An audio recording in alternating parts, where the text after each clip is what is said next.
Yo, Yo. Yo. yo, what's good? So today I'm gonna be porting this China turbo because these China turbos have a tendency to get boost creep, which is like unwanted boost pretty much. So for example, if you're trying to push 10 psi, you're accidentally pushing 16 or something. So the issue with that is that the wastegate port hole is too small, and so not enough exhaust escapes through the wastegate port, which is this piece here. This hooks up to a vacuum and opens or closes this flap to allow exhaust to escape or not. Apart from that, there's no channel going to the wastegate port here, so air tends to bypass the port and hit the turbine and then spin it. So you get unwanted boost. So I'm gonna make this hole bigger and I'm gonna grind down some channel that directs it to the wastegate port. I hate this channel. We're getting closer and closer to the turbo build. Treat yourself, king.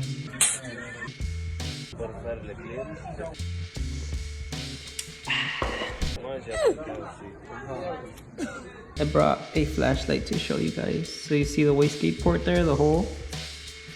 And so there's no channel or anything, so it just bypasses that completely. Not completely, but for the most part, I guess. I'm gonna go ahead and just unbolt this thing, unbolt the hot side.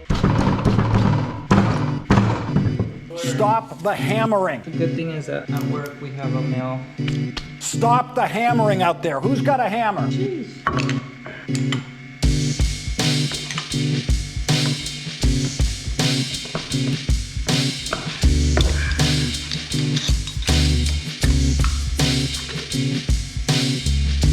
Just a nice cheap turbo. Yep, so this is what the hot side of the turbo looks like. And this is what I'm gonna be porting. Here's the turbo. There's no shaft play really. There's no shaft play really. It has some cheap China grease. It's alright. So now I'm gonna take the clip out for the wastegate spring valve so I can easily move the flap and determine how much I really need to grind down on the port there. So I'm gonna remove the retainer here. Oh shit. Damn, that thing went flying. So here, let me make these two pieces together so you guys have an idea. So that's how it goes. This goes to the exhaust. So if you can see the flapper in there, when the wastegate opens, then that's exhaust vent out through the exhaust port rather than spinning the turbine. I'm gonna put some grease here and then see how big of the diameter is compared to what's actually on the hole.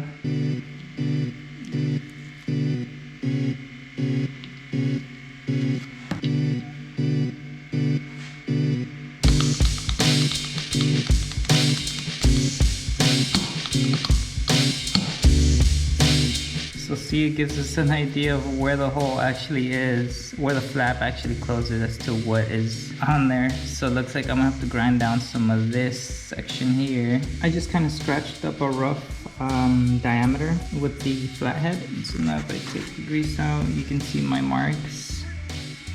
That's what I'm gonna grind down to start with. And I'll shave down some more if I need to. Safety first, boys.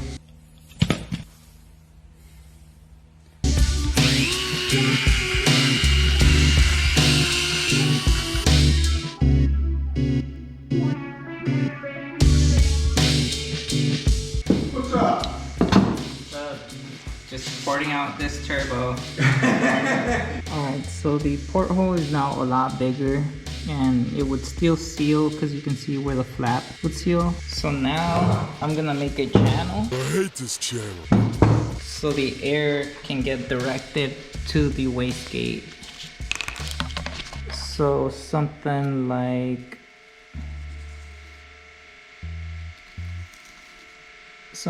that.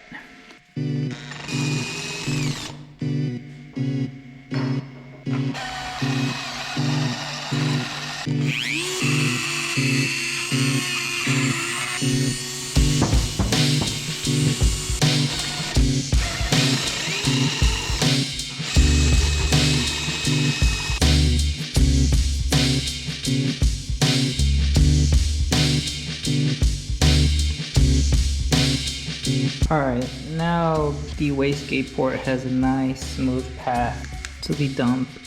As you guys can see, it's not restricted anymore. It can flow nicely to the dump when needed. So straight from here to the wastegate port right there, and then out of this.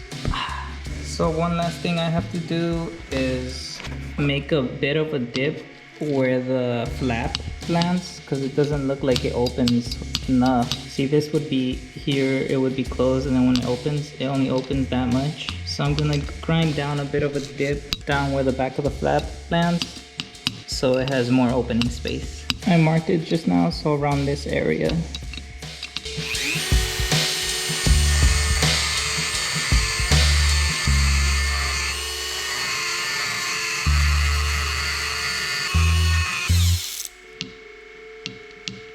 Yeah, even that little bit helped them a lot.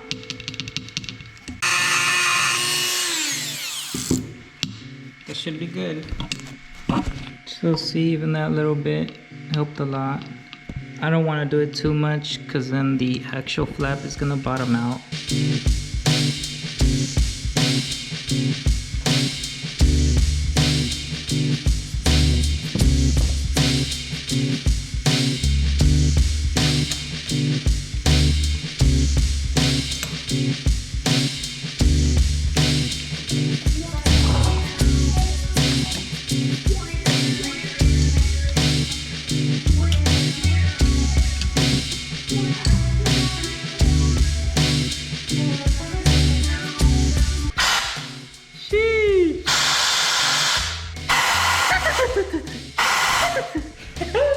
By opening up the ports and directing the airflow and all that, I shouldn't have any boost creep.